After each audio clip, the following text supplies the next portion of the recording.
are listening to Beyond the Whistle.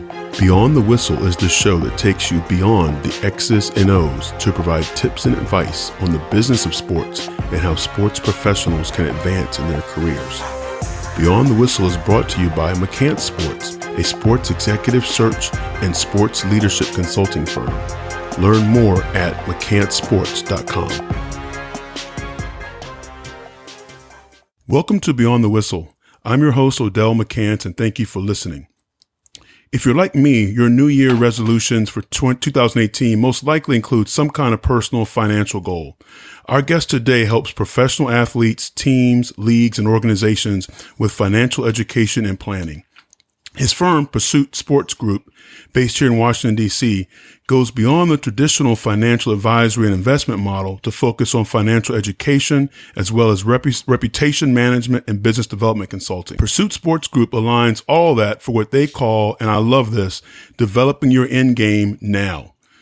Pursuit Sports Group is hosting its second annual Pursuit Financial Excellence Weekend, February 15th through the 18th in LA, which we'll go further into with details. He also has an annual 3-on-3 basketball tournament that he's been trying for years to get me to play in, but can't guarantee having an ambulance ready for when I break something or even worse. Our guest today is Romone Penny. Romone, welcome to Beyond the Whistle. Odell, thank you for having me. I really appreciate it. Romone, so what started as an introduction at the barbershop has led to a relationship that I greatly value. I have proudly enjoyed watching your growth from a college basketball player to financial professional and now entrepreneur. Can you share with us what your journey has been from those days when I met you? I believe you were either playing in your senior year or had just graduated. Wow, that is a long time ago. Yes, it is. Wow, I was just thinking about that. As a matter of fact, I was with my teammates from American University, and we were just recognized for making it to the NCAA tournament. I believe it was our 10-year anniversary. So, yeah, it was about 10 or 11 years ago we met at the barbershop, and I think I was just finishing up at AU. I know we just made it to the NCAA tournament playing against Tennessee Vols, and I believe that's when Bruce Pearl was there.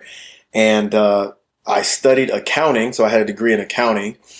And after deciding not to continue on with basketball, and I gave it a shot, to play some semi-pro, but I was ready to take the shoes off and just, start with, my business career. And so I had a full-time offer with the global accounting firm, Ernst & Young. So I took that offer, man. Yes. And so I worked for Ernst & Young for about 5 years or so in their tax department. And I believe 3 or 4 years into that, I transferred to the national tax department, working on tax policy and accounting method and inventory changes. I can go into that, but I'm sure you're not here to hear about that. Yeah. And what led you to eventually found Pursuit Sports Group? Yeah. So a few things. One, I knew I always wanted to be an entrepreneur, right? When I was growing up, I had mentors and they were entrepreneurs, successful entrepreneurs. One back home was Rex Holland. He was an investor and he also owned an oil company. And then actually another one of my mentors is here, John Rice, who he played basketball at Yale and now runs MLT, Management Leadership for Tomorrow. And he's an entrepreneur as well. And so I was, I grew up watching those guys and learning from them. So first and foremost, I want to be an entrepreneur. Secondly, I love sports, and I had a passion for business and finance and accounting and developing business. And so I merged my passions together, and I created Pursuit Sports Group. But more importantly, I was reading stories and listening to owners of teams and watching ESPN's documentaries and interviews on players who made a lot of money and they were filing bankruptcy. And, you'll hear people say 3 to 5 years after they retire or 5 to 7 years, whatever the numbers are. The numbers were really significant.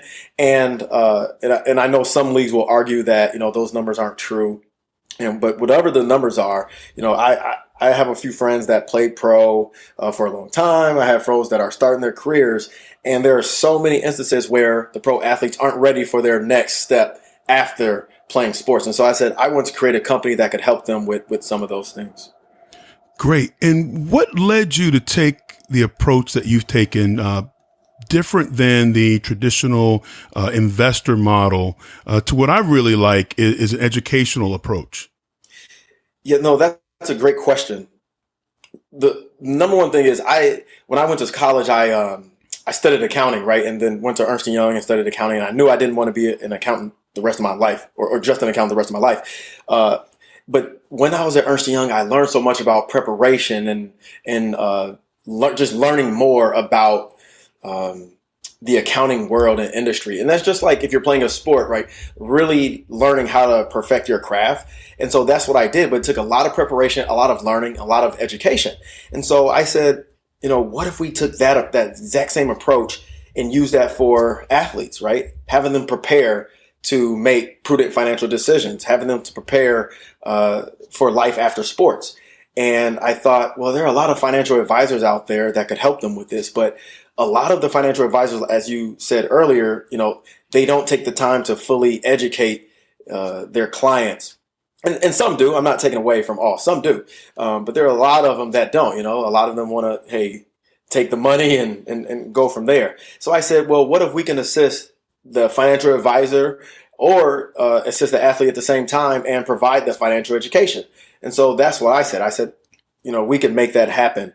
And then I had a relationship with the FDIC, and I know they're always making content, right? Because their job is to make sure that there are more individuals that are banked than unbanked. And that's basically knowing, that's basically individuals knowing how the banking systems work, right? Because the idea is if you understand how it works, you'll make better decisions. And so I worked with the FDIC and the guidance of the FDIC, I should say, and we created this comprehensive financial education program called Pay Yourself First. And so my company, we've been using that program to conduct workshops with teams, professional athletes, one-on-one. Also used it for different events that we've hosted in DC and New York and, all over the place. And so we've really taken that and, taken it to another level as well, because I'm not sure if you knew about this, but we started to work with collegiate athletic programs, right? And we believe that sometimes it's almost too late to start teaching a pro athlete how to manage his or her money. So we said, what if we can get them at the college level and start teaching them some of this stuff at the college level? Because in most places, it's not mandatory to take a personal financial class or a workshop, right? As it stands today, I don't believe it's mandatory by the NCAA, and it's not mandatory by most schools or the athletic departments. However, there are some schools that will bring in financial experts to come and speak to students. And while we were doing our research, we found out that a lot of students don't like it when someone just comes and speaks to them for 60 minutes. And, they honestly, they kind of get bored of that, right? And it's just like class, and they want something different. And you're talking about a subject that, A, most people aren't talking about at home. And then B, financial education is only mandatory in about 11 states in America. So you have to figure out how can you bring this content and share it with student athletes in a way that will make them appreciate it, have fun, and more importantly, apply it afterwards. Yeah, Romone, I think where some people go wrong with financial education and working with athletes is they don't understand the psychology of working with athletes. And we've all seen those 30 for 30s, as you mentioned in the statistics, that 3 or 5 years after playing, X number of athletes are broke.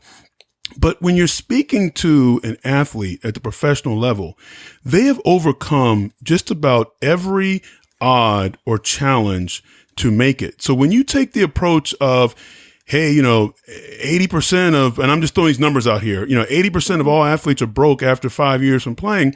Well, their mindset is, in high school, you told me only X number of high school athletes are going to get a college scholarship. Well, I made it. Only X number of collegiate athletes are going to play professionally. Well, I made it. Only X number of those are going to be NBA or NFL All-Stars. Well, I made it. So they're always thinking that's not going to be me. And that's why I really like your approach to engagement and interaction and having fun and also focusing on preparation. Yeah, no, absolutely. You have to you have to make it fun. At the end of the day, it's some topics are fun, some topics simply aren't that fun, and a lot of people just don't care about them.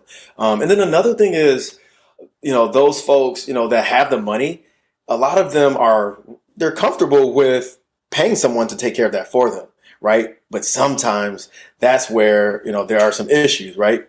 I'm not sure if you recall where Tim Duncan was in a situation where he gave money to some guy that was representing him, and then there was some issue because the guy took the money and did something else with it that he wasn't supposed to do. And so, that's why I believe, like, even if you have the money to pay someone to do it, you should still be cognizant of what they're doing. There should be some checks. There should be, some type of system or program where, the athlete knows what's going on, how often something is happening. There needs to be some checkups. And if they don't know what to check up on at the time, then what are they going to, how are they going to know when something's going wrong or someone's stealing from them or doing something they're not supposed to be doing? So that's the whole point. There's different levels. Like, some people need a lot of financial education, and some people just need some, they just need a checklist of items to make sure that things are going the right way. And the reality is, every single player on every sports team at the collegiate level is going to be a pro. They're going to leave, they're going to graduate and become a professional in whatever career they pursue. And I know it's an NCAA slogan to paraphrase it, but the vast majority are going to turn pro in something other than sports. And I really believe the single most impactful lesson that we can teach young men and women is about money and their finances. I agree. First and foremost, yes, they will go pro in something else, hopefully. And so, the financial education material is going to be needed, no matter what you do. You need to know the basics at least, right? And, like I said earlier, a lot of folks aren't getting that at home, and a lot of folks aren't getting that at school. So we have to make some changes here. And I don't know if it needs to be mandated by the NCAA or by the school or athletic department, but, obviously we need to make some changes. Coaching is a profession that at some point you may have to take a step down in order to move up. And you can't see the air quotes that I'm putting around step down, because oftentimes this is just a perception. And what I mean by that is, you may be an assistant coach at a Power 5 school, and your opportunity to be a head coach will probably come at a mid or low D1 school. And I'm just using Power 5 assistant as an example, and you can start the idea or the conversation at any level of college sports and step down from there. Even with the increases in assistant coach salaries that we've seen over the past few years, this type of move may or oftentimes come with a decrease in pay. As sports professionals and as coaches, what are some personal finance strategies that we can implement to prepare ourselves for any decrease in income? Wow, that is a great question. And I know a bunch of college coaches right now, so I know exactly what you're talking about, going through being assistant coach or a head assistant coach or a head coach, or, so there's a lot of change. There are a lot of changes there. I think the number one thing is, like you said, preparation, right? So that you're in this industry, you're going to be moving a lot, you're going to be changing jobs, and, your contract and your salary is going to be different when you're on the move and going from school to school and different conferences. So preparation, right? You have to take some time to read about this stuff. You need to sit with a financial advisor or even go online and read about this stuff. I mean, it's, no one's going to force you to do it, especially because you're an adult, but, you have to take ownership and apply these things as well. So, go ahead and read about it, learn about it, have these discussions and make that happen with your financial portfolio. And I think the main thing is just having really good cash flow management. If you can have good cash flow management, then you're going to be set no matter what you do or where you go, right? If okay, here are my fixed expenses that I have to have, and here are my variable expenses, right? Or discretionary expenses versus fixed expenses. So you need to figure that out. What are the things that you need to pay for, right? And what are the things, what do you have left over, right? And what are you going to save? Because if you lose your job, then what do you have, right? So you need to have an emergency backup savings, and good cash flow management. And then also early on, as early as you can, you should start thinking about the retirement planning, right? And that's different for everyone, but you should at least think about these things. Yeah, and I mentioned, or I gave the example of a coach stepping down to become a head coach, but you touched on it here. I mean, it's a very volatile profession, and that step down may not be of your choosing. Right. Your head coach could get fired or something. In order to maintain your career, you may need to take a step that may bring with it a reduction in income. Absolutely. And that happens. And not only with coaching, but that happens with people with with all types of jobs. And so like I said earlier, if you have proper cash flow management, you have your savings, you should be okay in the long run. You should be okay. Yeah, and something else, I think coaches and sports professionals need to keep in mind, and something I want to touch on with you is that, and you touched on this as well, is the nomadic and transient nature of the profession. You have to be willing and ready in order to advance in your career or simply maintain your career to move. And the fact that there are only but so many college programs or pro teams, you have to go where the opportunity is. But being nomadic comes with a price. There are moving expenses that may or may not be covered by your new employer. And for most people, it probably are not. Rental apartments and housing require deposits, and in some cases, utilities as well. And what can we do to ensure we're prepared so that when we get to our new location, we're not stressed, except for the normal stresses of packing and unpacking and getting used to a new place, the normal stresses of moving. But not stressed.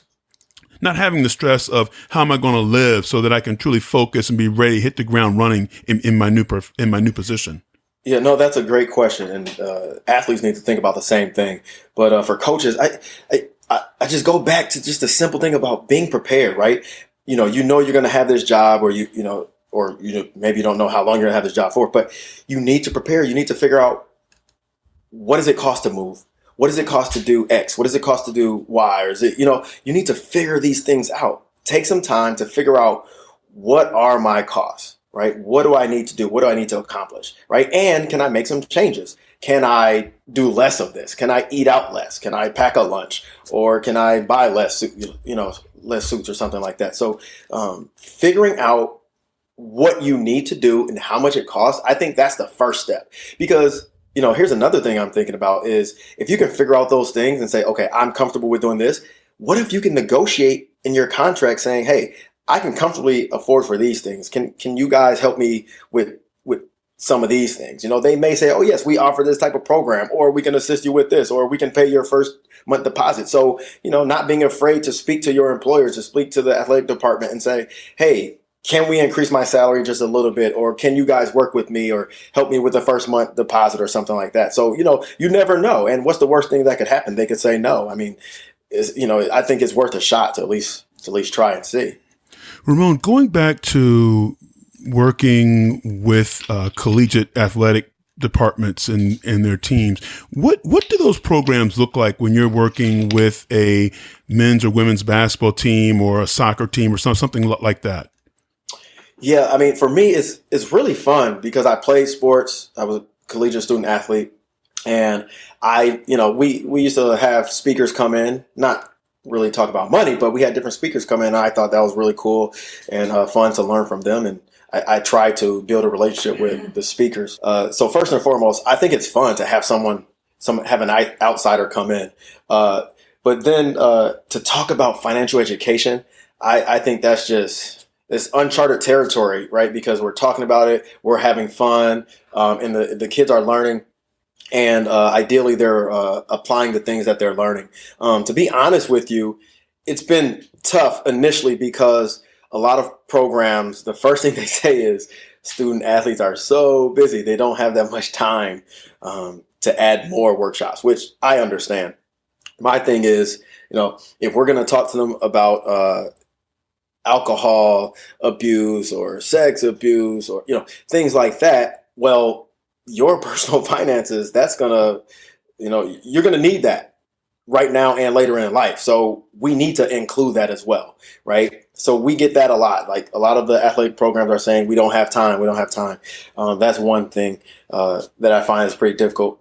And then a lot of them will also say that they haven't set aside a budget to bring in a financial workshop or seminar. And so my thing is, well, you have to touch into that endowment or work or try to fund to raise more funds for that. So, somewhere there should be some type of fund for this type of educational expense.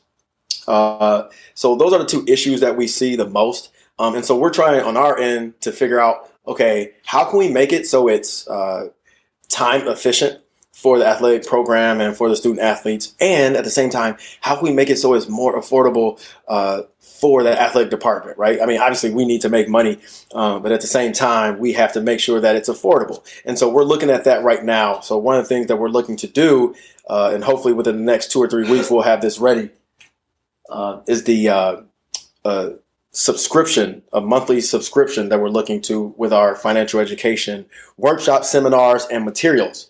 And we have it so an athletic department can be a member of our Pay Yourself First program, an online membership, and all of their student athletes from football to soccer, tennis, lacrosse, track, whatever, you name it.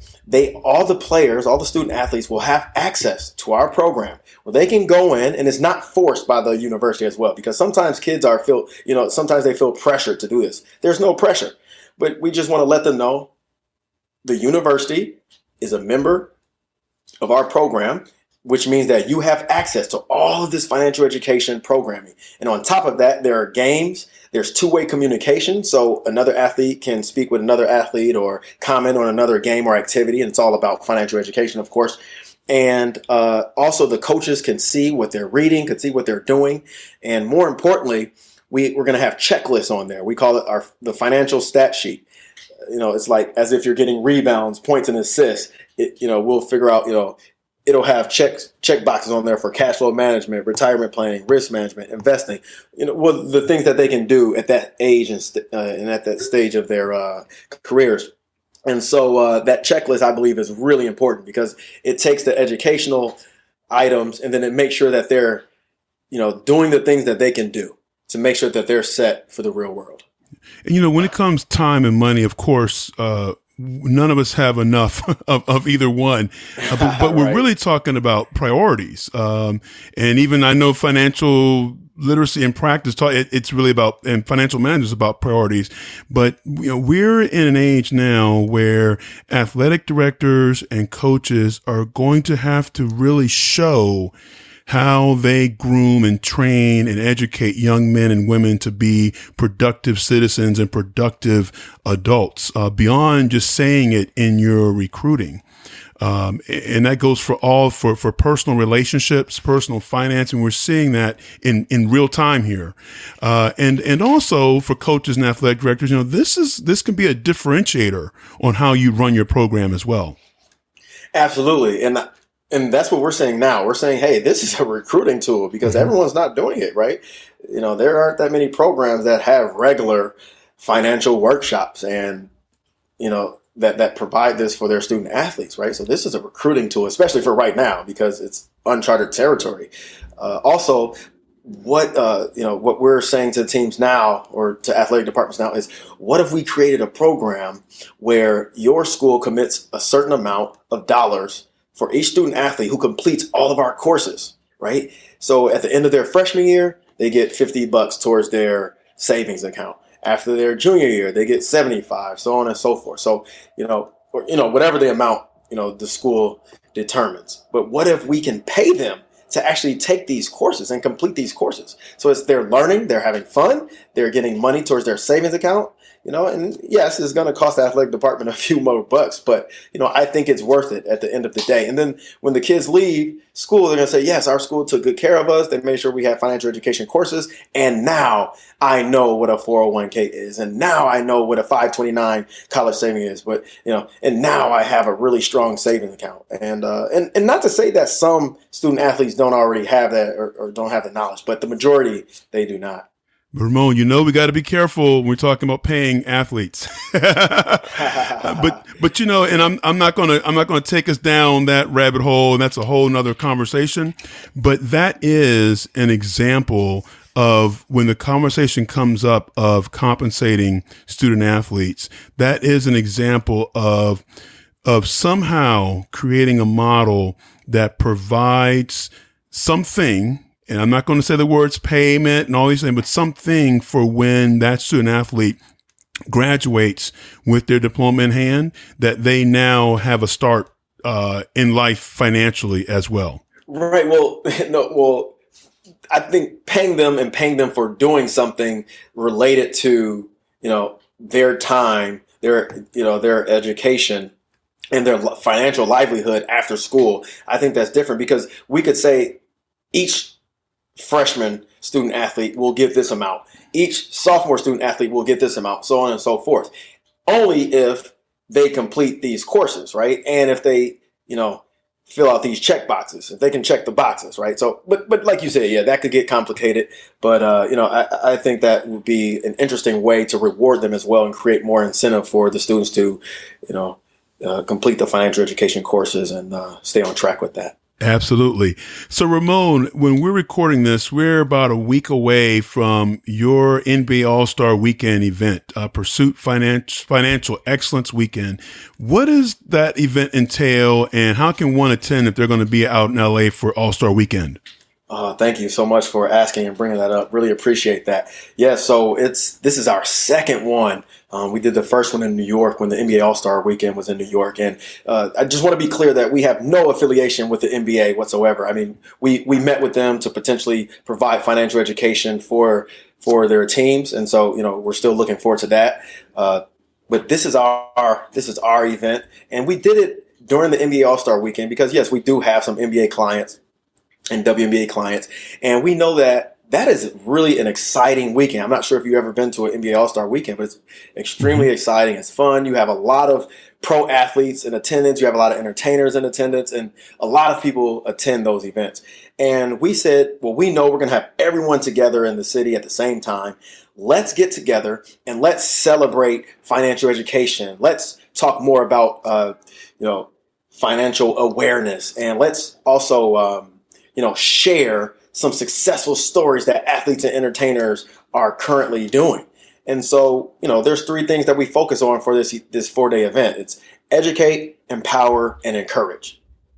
Those are three words that come to mind when you think about this event. Our overall goal is to make sure that our guests are learning how to apply the pay yourself first model, right? Not just learn about it, but how to apply it. And as we discussed earlier, there are many stories that negatively or that talk about the negative stories that you'll read about the pro athletes going bankrupt, and you'll see the documentaries talking about how players have so much money and now he or she doesn't have anything. And so we said, instead of talking about the negative things, let's highlight some of the positive things. Let's talk about how LeBron James is starting his own school. Let's talk about how, Kevin Durant donated $1 million to the community, when they were having a tough time, or even players, that we don't know, like what are they doing? There's a MLS soccer player who created the Frugal Athlete company and like providing financial education to other athletes. Like, that's great. We want to highlight those things because a lot of people don't get to see that and hear it and talk about that. And so number one, we want to highlight that. And then also we want to inspire and encourage other athletes to do the same thing, right? So even though you're really busy and, you have a crazy schedule, you still have some time to think about these things, to share and encourage others to do the same thing. And so that's what we're doing. And it's a 4-day event, and we'll be in Los Angeles, California. And that's where the NBA All-Star Weekend is this year. And the first day is our Pursuit Connect for More Twitter chat. So this is a really cool event because we're using technology and we're using Twitter to discuss important financial topics. And, we'll have a variety of pro athletes and entertainers, athletic directors, and business professionals answering, I think it's about 15 questions on, when they made it, if you will. What did they do with their money? What did they spend their money on at the time? What advice do you have to aspiring athletes or entertainers? So that's going to be pretty cool. And the next event is this is our main event, the Pay Yourself First event. They're all our main events, but this event is where we're going to have a keynote presentation. We'll have special guests. We'll also have a panel with a bunch of different pro athletes and business professionals. And on top of that, we'll have a youth savings competition. And that's pretty cool because we'll have athletes and entertainers judge several youth from different not-for-profits in the community, and their job is to determine or come up with creative ways that athletes and entertainers can save their money and to practice the pay yourself first model. So we'll do that, and then we'll have several exhibitors there, showing some new technology and showing some new methods, or just showing them methods of ways that they can save and invest and create businesses and do it the right way. So that'll be pretty cool. And then the next day, we call it the Pursuit Games. And we're literally just going to play games, financial education games. For example, we'll play Financial Jeopardy or Financial Scrabble or something like that. And so it'll be really fun and competitive. We did it the first time and we had a great time because, it's almost like a sport, right? You have athletes and entertainers from different backgrounds, and some of them may know each other, some may not. So it's a great networking opportunity as well. But more importantly, we're going to be talking about different terms and concepts. Then after the games, that same day, we'll have a panel, and that panel is going to focus on the social responsibility of professional athletes and entertainers. So that should be pretty interesting to hear from them. And then the last day is an executive brunch. We call it the Pursuit Executive Brunch. And we'll have a panel that day. And really that day is just to recap what we did the previous 3 days, and also, just to network with some executives from different industries. And there'll be some athletes, entertainers, and various financial experts and professionals. So really looking forward to it. Last time we had a great event, and we were covered in Yahoo Finance, and, we thought it was a really successful event. We had fun, and we're looking forward to doing the same thing and hopefully doing it bigger and better. And for folks I'm sorry. Well, I'm sorry. Yeah. So, and I was going to say, for folks who are interested in attending or learning more about it, the event is titled Pursuit Financial Excellence Weekend, and the website is pursuitfinancialexcellence.com. Great. We'll have a link to that in the show notes. Sounds great. Thank you. Ramone, when you're working with individuals, athletes, coaches, or other professionals, what are the services that you provide to individuals? Yes, that's a great question. We're doing a variety of things, and we're still fairly new at what we're doing here. But we're initially I started, when I started the company, I said, I want to make sure that there's a platform that the players can use and grow from that platform, right? A financial platform. And that's education. For me, education is always first, right? So how do we educate the players? How do we get them to understand why they need to invest in a 401k, or why they need to, write a proposal before starting a business, or why they need to understand what a not-for-profit is and how it's structured before they start one. All the financial education equipment and materials that they need, so we can do one-on-one workshops. And some of our players are playing overseas, so we even do Skype calls with them, monthly Skype calls. Obviously meeting in person is better, but we can do Skype calls if they're far away. And so that's one of our main things, is providing financial education, helping them with some of the planning as well. And then we've also gotten into, some of the reputation management. There was one instance where there was an NFL player that got into a little trouble. So we had to figure out, how do we assist this player with getting out of trouble, doing it the right way, taking the right steps, and who do we approach? Who do we contact? How do we fix this? Reputation management. And also that could be, if they want to get in the community, right? How do they get in the community and do more? Because some athletes want to start not-for-profits, and some just want to help, or write a check. And so how do we do that? How do we help them with that? And then lastly, we've worked with the players on business development. And that one's really fun, because it's like creating something out of nothing. And, we've worked with players on starting businesses, and we worked with players on buying into a franchise. So that's a lot of fun. So that's what we do. And we've started to do a little bit of endorsements as well. So hopefully that can grow, because that's fun. And, there's some money to be made there as well. Yeah. So, but like I said, we're really looking forward to creating this financial education subscription that we can get players and teams to be members and participate in that as well. Great. So, Romone, lastly, where can we go to connect with you and get more information on Pursuit Sports Group? Yeah, so our website, pursuitsportsgroup.com, that's probably the best way to get more details on who we are and what we do. On social media, which we don't use too much, we probably got to do a better job at that. But we're at Always in Pursuit. So it's Always and just the letter N and then Pursuit. And our contact information is there, and so that's probably the best way to get in touch. Great. We'll have links to those in the show notes as well, which you can find by simply swiping left or right on your listening app. Romone, thank you so much for being for being a guest on Beyond the Whistle. I've personally really enjoyed watching you grow and develop. As I mentioned, without dating us here, from a college student athlete to the entrepreneur that you are today, and really have enjoyed watching your success. Thank you so much, Odell. I really appreciate it.